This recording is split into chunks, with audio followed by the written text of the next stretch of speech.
La chambre criminelle de la Cour de cassation vient de rendre un arrêt passionnant sur une problématique sur laquelle elle n'avait jamais statué.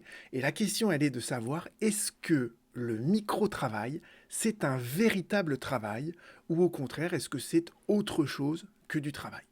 Je vais essayer de reprendre tout ça avec vous parce que je pense que la chambre criminelle elle-même n'a pas compris toutes les conséquences de la décision qu'elle vient de rendre et ça va peut-être remettre en cause plein d'autres choses par ailleurs. Donc je vais essayer d'être synthétique sur ce point-là. Revenons d'abord sur qu'est-ce que c'est que le micro-travail. L'article de Wikipédia de ce point de vue-là, il est très très bien, il est très complet, je vous invite à le relire, je mentionnerai le lien sous cette vidéo. Le micro-travail, c'est le taylorisme du 21e siècle. Et le micro-travail, ça reflète en réalité, ça reflète deux réalités.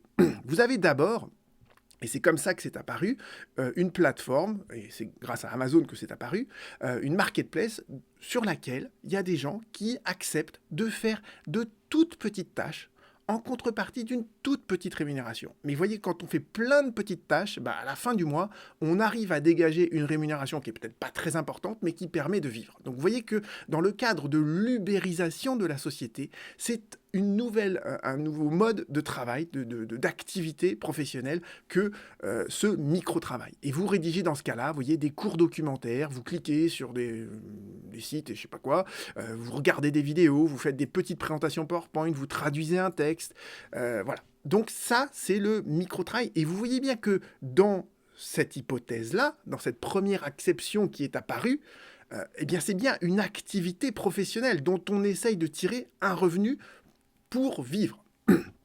Et à côté de ça, vous avez un autre mouvement qui s'est développé, qui est celui de la production participative, ce qu'on appelle le crowdsourcing, où là, en fait, on est plutôt dans une logique de l'économie de la gratuité. Et c'est, vous allez voir, c'est ce qui nous intéresse dans l'arrêt en question.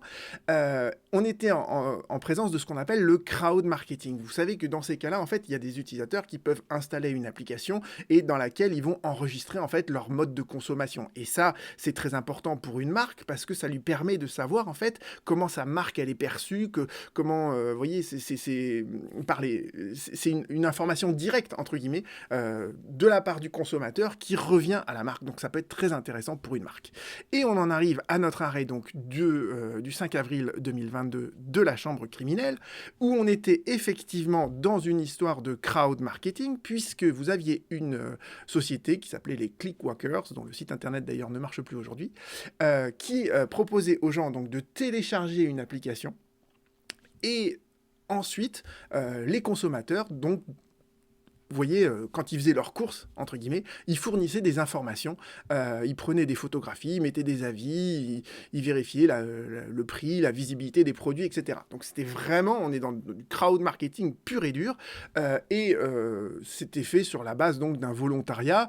La contrepartie, elle était très très faible parce que c'était essentiellement des points cadeaux, voire un peu d'argent, mais vraiment, c'est des sommes qui sont, vous voyez, dérisoires, c'est pas avec ça qu'on en vit. Et d'ailleurs, il y a toutes les personnes qui étaient les Clickwalkers, ils avaient du travail par ailleurs. C'était pas leur activité principale. Vous voyez, c'est quelque chose qu'ils faisaient en plus. Même s'ils pouvaient avoir donc ces petites gratifications sous forme de points cadeaux et en numéraire. Et finalement, il y a donc une enquête préliminaire qui a été ouverte.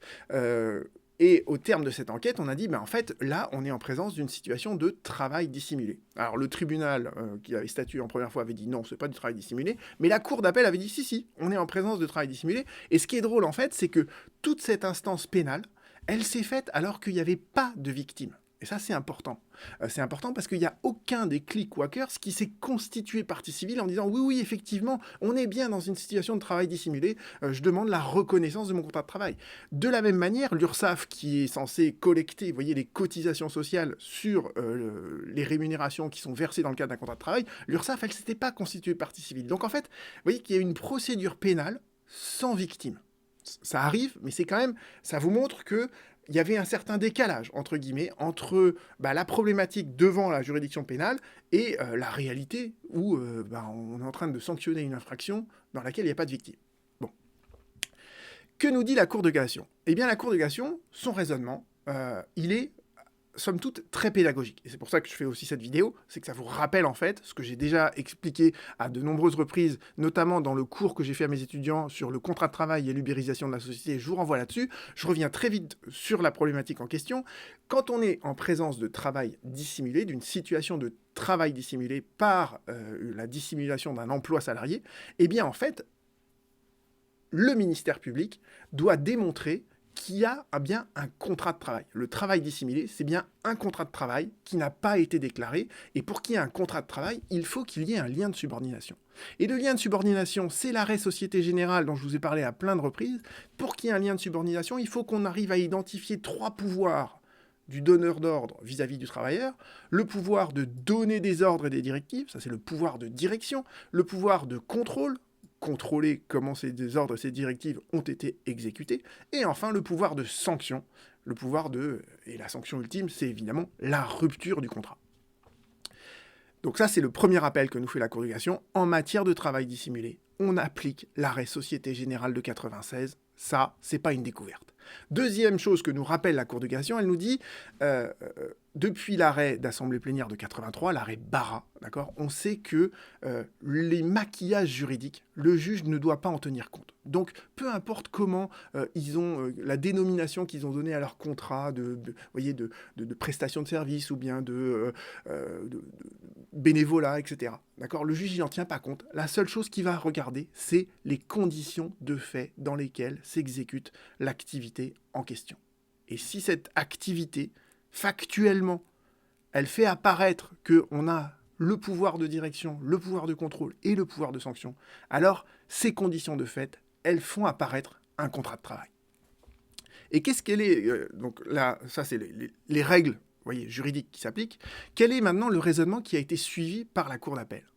La Cour d'appel, elle nous dit, voilà, l'entreprise, elle donnait bien aux click-workers, aux bénévoles, des missions et des consignes qui étaient très précises. Donc quand on donne une mission, une consigne très précise à quelqu'un, qu'est-ce qu'on identifie ? On identifie le pouvoir de direction. Deuxièmement, la Cour d'appel nous dit, eh bien, il y avait bien un contrôle de la part de la société. Elle vérifiait, après coup, une fois qu'elle avait collecté toutes les informations à travers l'application, elle vérifiait ces informations-là et elle les transmettait à son donneur d'ordre, à son client, qui lui avait demandé justement de vérifier la disponibilité de ses produits, leur mise en avant, etc. et tout. Donc il y a bien un pouvoir de contrôle qui est exercé sur comment les missions ont été effectuées. Et enfin, nous dit la Cour d'appel, il y avait bien un pouvoir de sanction, puisque si la mission n'était pas correctement effectuée, on n'attribuait pas, vous savez, les points cadeaux ou la petite rémunération qui avait été prévue, voire on ne remboursait pas les frais qui avaient été engagés. Donc il y a bien un pouvoir de sanction. Et même, avait relevé la Cour d'appel, si jamais le click-worker, le volontaire, entre guillemets, faisait mal ses missions, eh bien on pouvait carrément clôturer son compte. Et là, je vous renvoie aux arrêts Take It Easy et Uber. Vous voyez, dans le cadre de l'ubérisation de la société, le pouvoir de sanction ultime de la part des plateformes, eh bien, c'est de fermer le compte de celui qui utilise la plateforme. Donc, pour la Cour d'appel, on était bien en présence du pouvoir de contrôle, du pouvoir de sanction, du pouvoir de direction surtout, et donc, il y avait bien un contrat de travail, la qualification du contrat de travail devait être retenue. Et la Cour de cassation lui répond, pas du tout, en statuant comme vous l'avez fait, vous avez méconnu toute la jurisprudence que je vous ai rappelée au début, vous l'avez méconnue, pourquoi ? Eh bien, parce que, nous dit la Cour de cassation, on n'est pas en présence d'une prestation de travail dans le cadre d'un lien de subordination. Pourquoi ? Parce que la personne qui effectue la mission, elle est libre d'abandonner en cours d'exécution toutes les missions qu'ils ont proposées. Autrement dit, quand il est en train de faire ses courses, s'il n'a plus envie de cliquer, prendre des photos, etc. sur les prix, juste faire ses courses, il peut le faire librement. Bon, de la même manière que quand on utilise Uber ou Deliveroo, on a pris un shift, le livreur, à un moment donné, il peut dire, bon, bah, j'arrête mon shift. Vous voyez ce que je veux dire ? Donc, problématique, ce premier critère, vous voyez ce que je veux dire ? Comme si la liberté du travailleur, du salarié, c'était exclusif d'une prestation de travail dans un lien de subordination. On va revenir là-dessus. Deuxièmement, nous dit la Cour de cassation, le pouvoir de donner des ordres et des directives, le pouvoir de direction, il n'était pas exercé lors des missions, d'accord ? L'entreprise, elle ne donnait aucune instruction lors de l'exécution par le clickworker de sa mission. Et enfin, nous dit la chambre criminelle, la société, elle ne contrôlait pas et elle ne sanctionnait pas les manquements lors de l'exécution de la mission. Autrement dit, le pouvoir de contrôle, le pouvoir de direction, le pouvoir de contrôle et le pouvoir de sanction, ils doivent s'exécuter pendant que le salarié, pendant que le travailleur exécute sa prestation. Mais si ce contrôle, il a lieu, enfin, si le pouvoir de direction, il a lieu avant, et si le pouvoir de contrôle et de sanction, ils ont lieu après l'exécution de la prestation de travail, alors on n'est pas dans le cadre d'un lien de subordination. D'accord ? Et donc, nous dit la chambre criminelle, on n'était donc pas en présence d'un contrat de travail. Et alors, l'arrêt va faire l'objet d'une énorme analyse par plein de gens. Je vous donne quelques pistes de réflexion. La première chose qu'il faut comprendre, c'est que l'arrêt de la cour d'appel, en fait, il présente un inconvénient qui est majeur. Pourquoi ? Parce qu'en fait, c'est lié à la sanction automatique. En fait, quand on reconnaît une situation de travail dissimulé. Quand il y a une situation de travail dissimulé, on est obligé de requalifier la relation de travail en contrat de travail à durée indéterminée et à temps plein. Et vous voyez que là, la sanction, elle est totalement disproportionnée avec la réalité. Parce que, vous voyez, ces gens-là, ils avaient des boulots par ailleurs. Et ce qu'ils faisaient là, c'était des missions qui étaient très ponctuelles. C'est au moment où vous faites les courses, vous prenez 2 ou 3 photos de produits alimentaires dont on vous a dit essayez de les identifier dans les rayons. Donc vous voyez que cette toute petite mission, sa seule sanction possible dans le droit du travail, parce que le droit du travail ne connaît que ça, c'est de requalifier ça en CDI temps plein. Donc voilà, l'inconvénient de la solution de la cour d'appel, c'est que ça a abouti à une condamnation de la société qui était telle qu'elle a d'ailleurs fait faillite. Et vous voyez, c'est une solution qui, d'un point de vue juridique, est totalement disproportionnée. Donc on comprend que la chambre criminelle, elle ait voulu censurer cette décision en disant non, on n'est pas dans le cadre d'une prestation de travail. Mais on va voir que les critères qu'elle a retenus, ils ne sont pas très pertinents non plus. D'autre part, quand vous reprenez en fait les critères de la chambre criminelle, on sent derrière son raisonnement qu'elle ne veut surtout pas remettre en cause les solutions qui ont été reconnues par la chambre sociale à propos de Take It Easy et d'Uber, d'accord ? Et qu'est-ce qui s'est passé ? Je vous renvoie à toutes les vidéos que j'ai fait sur ma chaîne de ce point de vue-là, mais dans l'arrêt Uber, qu'est-ce qui fait que la chambre sociale, elle a dit il y a un contrat de travail ? Elle dit il y a un contrat de travail. Pourquoi ? Parce que l'algorithme qu'utilise Uber Eats, Deliveroo et autres, cet algorithme, il contrôle en permanence, d'accord, ce que fait le chauffeur et le livreur. L'application Uber Eats, elle va jusqu'à dire au chauffeur Uber, voilà le trajet que vous devez suivre, d'accord ? Donc il y a vraiment un pouvoir de direction qui s'applique pendant l'exécution de la mission par le chauffeur et le livreur. De la même manière, Uber Eats, grâce à leur algorithme, ils sont en mesure de sanctionner, de contrôler et de sanctionner en temps réel lorsque le chauffeur, le livreur, n'a pas suivi le chemin, a pris trop de temps pour faire la livraison, etc. Donc vous voyez bien que là, la chambre criminelle, elle essaye de ne pas remettre en cause les solutions de l'arrêt Uber Eats, Uber et l'arrêt Take It Easy. Donc on voit bien, c'est pour ça qu'elle insiste si lourdement sur le fait que le pouvoir de contrôle, le pouvoir de direction doivent s'exécuter lors de l'exécution par le bénévole de la mission qui lui a été confiée. D'accord ? Donc c'est ça le critère, vous voyez, pour la chambre criminelle qui est très important. Dans le cadre de l'ubérisation de la société, il faut que le pouvoir de contrôle, le pouvoir de sanction soit exercé en temps réel. S'il y a une dissociation dans le temps, on n'est plus dans le cadre d'une prestation de travail. Et ça me semble être une solution qui est très critiquable. Pourquoi? Pour 3 raisons différentes. D'abord, ce que je vous ai expliqué au tout début, et c'est pour ça que je vous ai rappelé l'article de Wikipédia, euh, il y a 2 choses. Il y a d'une part le crowdsourcing tel qu'il apparaît dans cet arrêt, mais vous avez aussi, comme l'a développé Amazon, la marketplace. Et pour ces gens-là, qui effectuent des micro-tâches contre une micro-rémunération, mais qui au final font de ça leur activité professionnelle principale, on est bien, pour eux, dans le cadre d'un contrat de travail. D'accord? Pour le crowdsourcing, quand on est dans l'économie de la gratuité, effectivement, dire qu'il y a un contrat de travail là, ça ne correspond pas à la réalité. Mais en revanche, dans le cadre de la marketplace, là, ça devient beaucoup plus délicat. Et c'est encore plus critiquable parce que, avec Covid, on a développé, vous voyez, le télétravail. On a, en plus, dans une économie qui se tertiarise, des métiers dans lesquels on a de plus en plus d'autonomie. Et si vous reprenez le raisonnement de la chambre criminelle, eh bien, en fait, l'existence du contrat de travail, elle est disqualifiée dans ces 3 situations-là.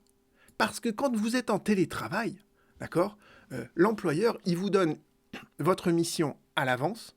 Quand vous êtes en télétravail, il ne peut pas, et même on lui interdit de surveiller et de fliquer le salarié en télétravail. Donc, il n'y aura pas de contrôle lors de l'exécution de la mission.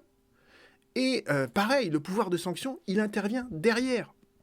Donc cet arrêt de la chambre criminelle, il me paraît extrêmement dangereux, parce que à vouloir limiter le pouvoir de direction, de contrôle et de sanction à l'exécution du contrat de travail, vouloir instaurer cette concomitance, mais ça va à rebours, en fait, de l'évolution de beaucoup d'emplois. D'accord ? Un avocat salarié qui travaille chez lui, son employeur lui dit « il faut que tu rédiges des conclusions ». Mais les avocats associés, ils ne sont pas sur le dos de l'avocat salarié en lui disant « bon, bah, je vais regarder exactement ce que tu fais ». L'avocat salarié, il fait ses conclusions, il les rend au cabinet pour lequel il travaille, et c'est à ce moment-là que les associés peuvent corriger, etc. Vous voyez qu'il y a plein de travail dans lesquels on ne pourra pas exercer un pouvoir de contrôle et un pouvoir de sanction concomitamment à l'exécution par le salarié de sa prestation de travail. Donc, cette concomitance que veut faire apparaître la chambre criminelle, elle me paraît très critiquable. Et enfin, la réflexion plus globale qu'on peut avoir, c'est de se dire, eh bien en fait, il y a peut-être un nouveau modèle à trouver. C'est-à-dire que quand on est en présence d'un micro-travail, il faudrait qu'il existe des micro-contrats de travail. Vous voyez ce que je veux dire ? Et c'est peut-être ça l'avenir. De se dire, en fait, on ne peut pas... s'il y a une requalification, vous voyez, la requalification, elle ne doit pas se faire sur un CDI temps plein. Elle doit se faire peut-être juste une requalification qui est à la mesure, en fait, de la prestation de travail qui a été accomplie. Alors, comment le faire, je ne sais pas, je ne suis pas législateur, mais à mon sens, c'est ça. Le nœud du problème, c'est le caractère disproportionné, en fait, de la sanction du travail dissimulé. Et en même temps, alors, je ne veux pas rentrer dans la problématique du travail dissimulé, mais le but aussi, c'est de sanctionner lourdement les situations de travail dissimulé. Et ça, c'est le gouvernement, depuis plusieurs années maintenant, s'est engagé dans une répression accrue du travail dissimulé. Donc, vous voyez bien qu'on ne peut pas non plus dire, en présence d'un travail dissimulé, il faut qu'on fasse une toute petite requalification parce que ça n'aurait pas ce côté dissuasif. Donc, j'ai pas de solution. Mais vous voyez que cet arrêt de la Cour de cassation, il est